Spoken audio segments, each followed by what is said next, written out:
We will have some visitors remotely, and just ask you to stay muted until called upon. But once questions start, if you have any questions, feel free just to chime in.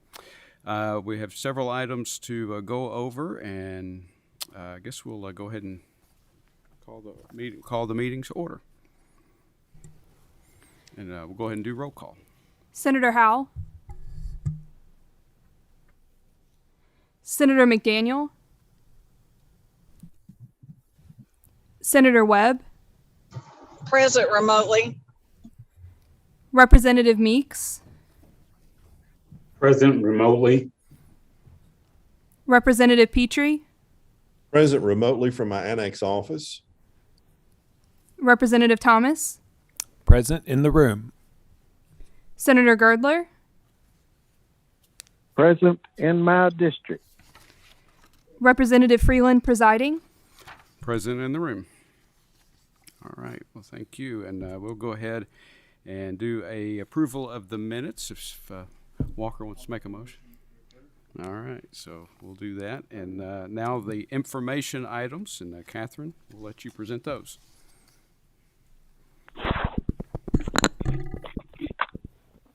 Pursuant to KRS 45760 sub 5, the Northern Kentucky University reported a $367,000 federal funds purchase of scientific equipment for its chemistry program. The University of Kentucky reported 2 federal funds purchases of research equipment. One was a $440,000 scanner for its Sports Medicine Institute. Some cash was also used for that purchase.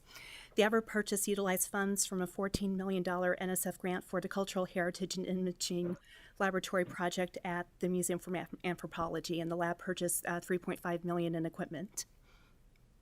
Pursuant to KRS 45812 sub 1, 3 school districts, none of which needed an additional tax levy to pay debt service, reported upcoming debt issues for new projects.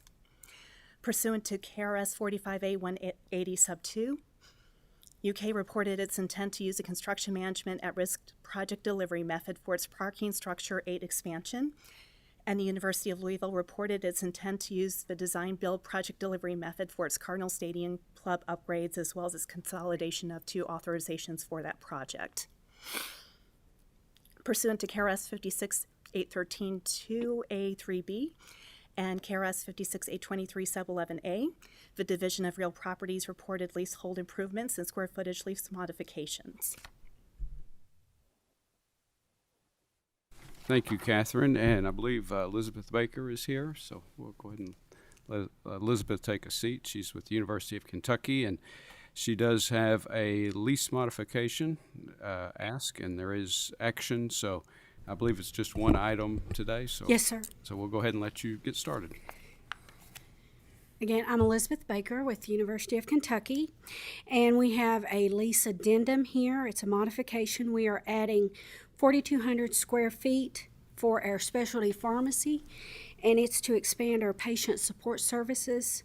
The extra cost per year will be $122,388. And the specialty pharmacy is located at 531 Wellington Way in Lexington. All right. Does anyone have any questions for Elizabeth? Okay. Make a motion. I'll second that. Go ahead and call the roll. Senator Howell, Senator McDaniel, Senator Webb, Senator Webb, Representative Meeks, Representative Meeks, Representative Petrie, Yes. Representative Thomas, Aye. Senator Girdler, Aye. Representative Freeland. Yes. All right. Motion passes. Thank you, Ms. Baker.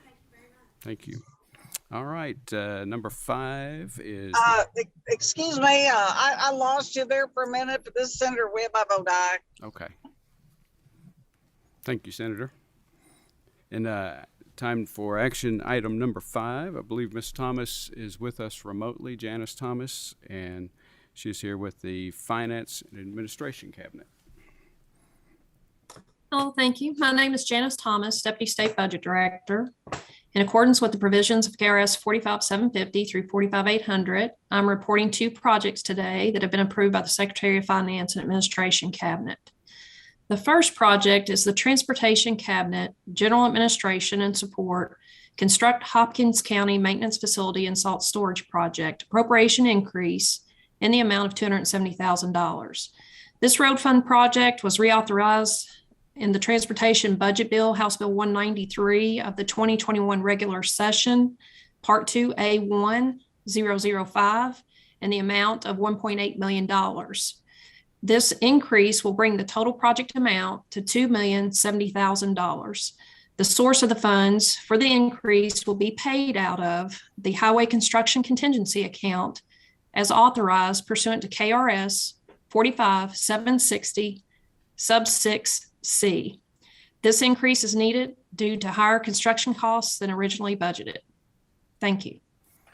All right, any questions? Not seeing any. Well, this is an action item. Okay, Walker, and I'll second that motion. And go ahead and we can vote on that action item.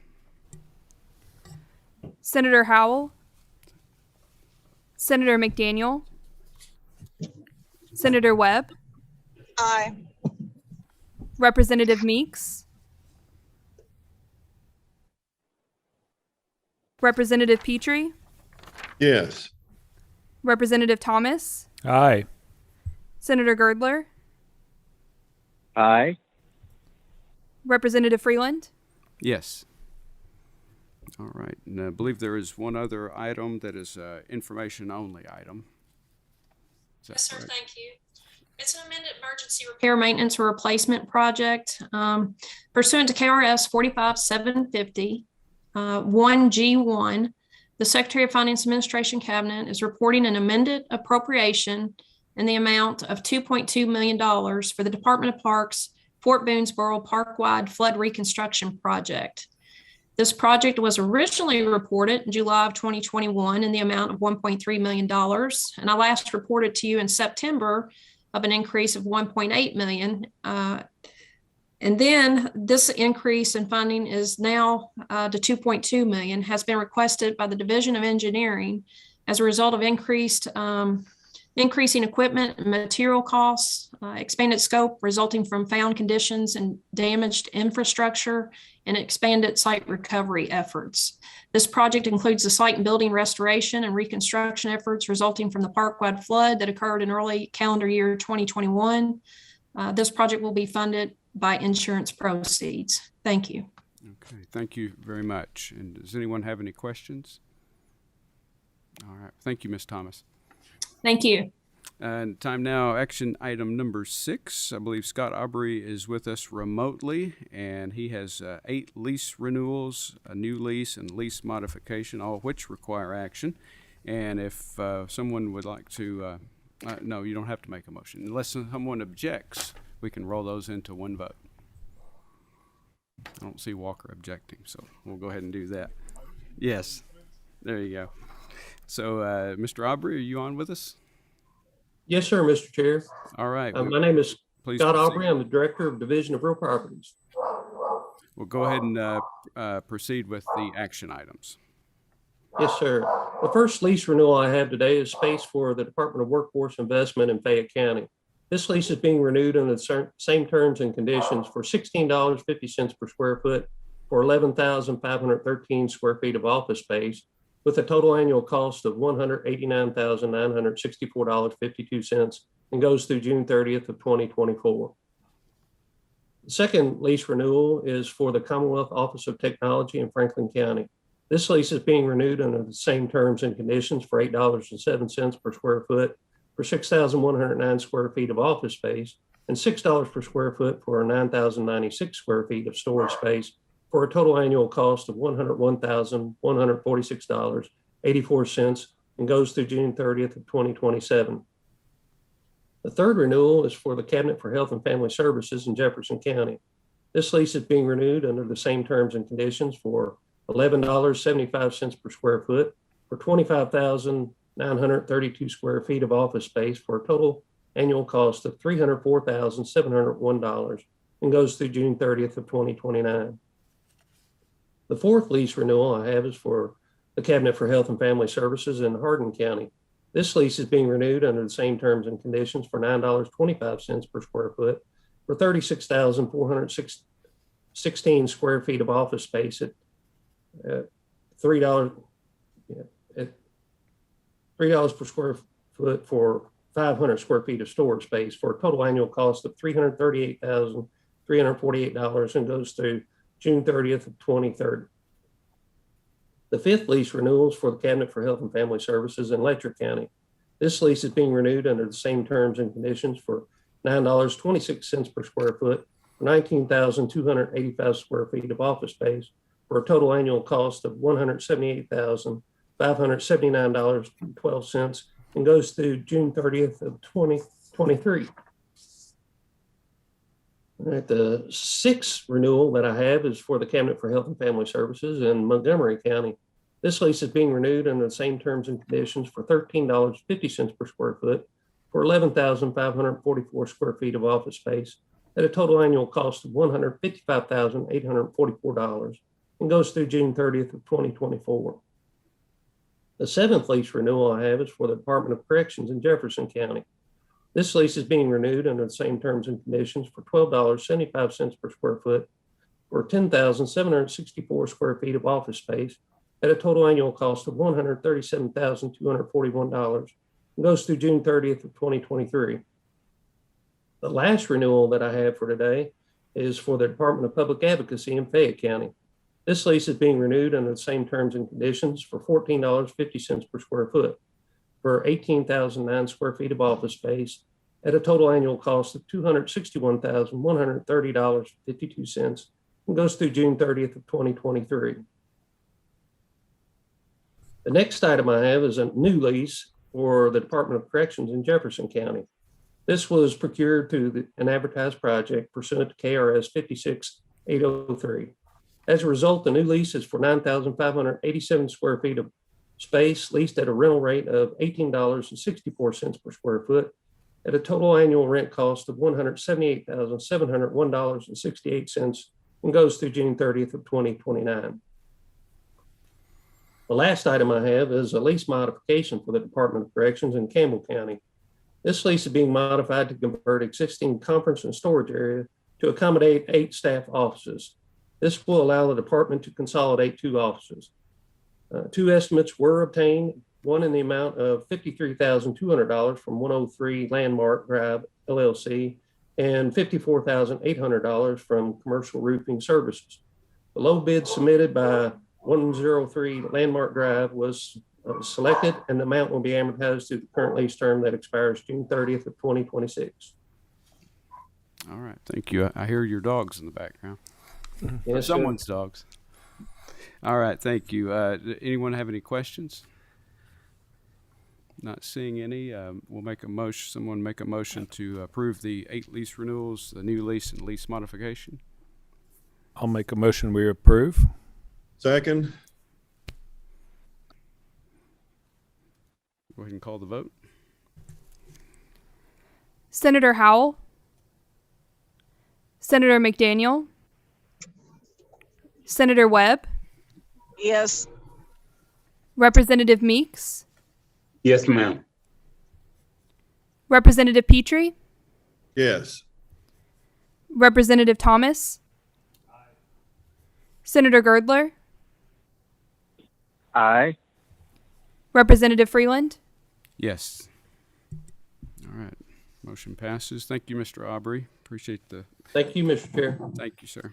All right. Next up is Miss Sandy Williams, and she is with the Kentucky Infrastructure Authority, and she has an action item. And before we get started, I want to congratulate Sandy. Has been named the Executive Director for KIA. So congratulations, Sandy. Is she with us? Oh.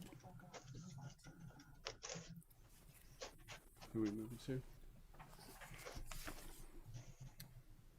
Oh, she's not with us. Okay, we'll move on to Mr. Barrow then. So Sandy's not able to be with us at this moment, but I can find my place here. Okay, all right. So Ryan is here with us remotely, Ryan Barrow, and will you have some information items and an action items, but we'll go ahead and let you present the information items first, if you don't mind. Yes, sir. Unlike most months, we have no new bond issues to report, but we have 3 prior and then some SFCC transactions. So if I may, I'll start on the prior issuance. The first is one traditionally seen before the commission, Kentucky Housing Conduit transaction, Lone Oak Meadows Project, Series 2021. It's a family residential, 312 units in Louisville, Kentucky. Sale was October 4th. It's $40 million basically in bond proceeds. Project was north of $67 million. While it did receive private activity from the Commonwealth, there's no legal extension of credit of the Commonwealth or the Commission for the multifamily housing project. There is information about the developer and the financing team, developer who's responsible for debt service, as well as the financing team in the packet. Moving on to the one university transaction we have this month to report on. Northern Kentucky University sold a traditional general receipts bonds. It was a refunding series, par of about $5 million, priced in September, closed 21st of October. Really, we find ourselves, and I've said this many times in these meetings, in a great market. Northern's a strong name. The true interest cost was about 1.166, which is still amazingly how cheap the cost of capital is today. That resulted in a net present value savings of 12.27%. So on a net basis dollar, about $650,000 will be saved by the university. It was a shorter transaction with a long bond of 2028. The final prior bond issuance to report today is Kentucky Turnpike Authority. So this is road fund securitization. There was basically 3 series. We're going to report on Series A and B that have closed. Series A refunded the 2011 bonds. Series B, based on current tax law at the federal level, was a taxable series, and it refunded 2011 Turnpike bonds. This was, we believe, for the state, this was a refunding record in terms of net present value savings. However, it's a refunding record until we report the refunding of the Louisville Bridge next month at this commission. But these savings are very material and will allow the legislator to plow these savings back into unmet needs in the Commonwealth. So Series A, there's about $5.5 million in savings, and Series B is $13.5 million in savings. So it's material at $19 million in savings. And maybe the thing that we feel more confident in the record was Series A is a 3% savings on a net present value basis, with Series B at 17, which is very healthy. All right. So those are the prior issuance. I'm happy to move on to SFCC, Chair, if there's no questions. All right, thank you. That's good news to hear. Before we do, we need to have someone make a motion, or I don't guess we need a motion, but we do. We'll go ahead and have a motion made to roll those 13 action items into one. So moved. Mr. Chairman? Yes. This is Representative Petrie, and I had to step out for just a moment to get a question answered about these. And so forgive me if I'm on the wrong spot, but if we're looking at number 7, are we on number 7C1 agenda? We're getting ready to start on that. Okay, then that's the issue about rolling those together. Would you rather us vote on those separately so you can ask? Well, if I may ask a question first, and if I may ask a question first. Somebody needs to mute their phone. If I may ask a question first, it may take care of the issue that I potentially have. Okay. Just really quickly on the new projects. So 7C1, new projects: Bell, Butler, Crittenden, Edmondson, Letcher, Lincoln, Marion, Nicholas, Pulaski, Simpson, and Trigg. Are these schools that are on the KFIX list?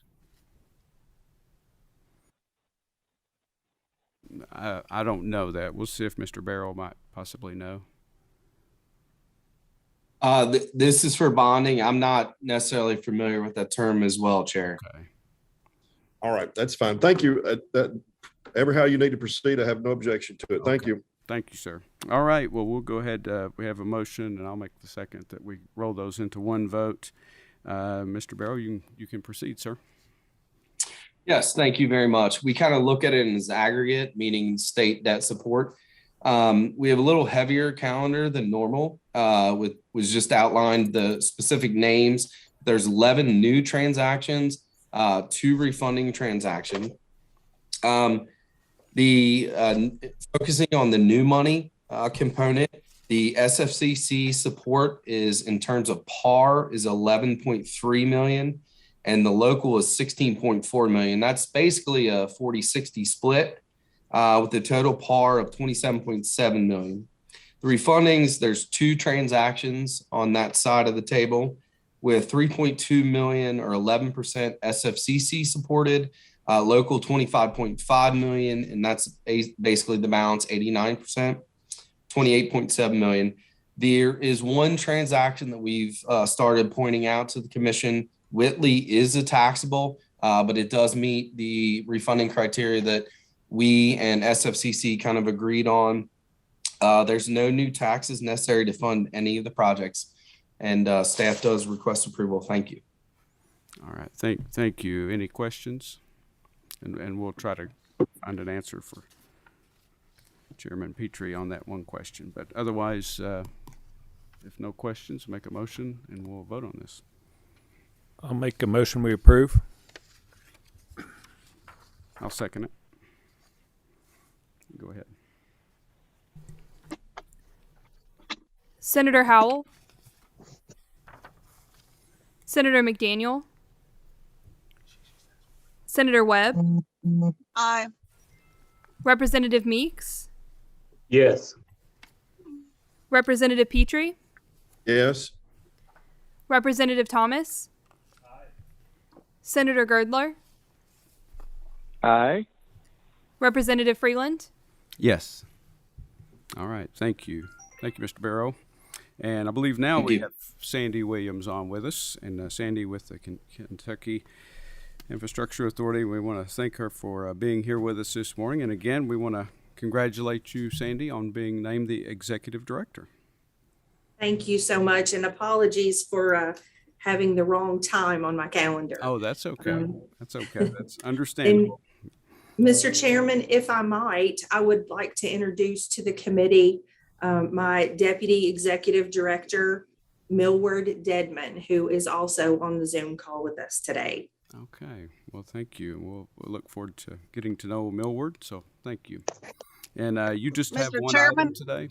Oh, Robin. If I could interject, I had the honor to serve with Millward, and he's very capable. They're lucky to have him. Thank you. That's nice to hear. Thank you.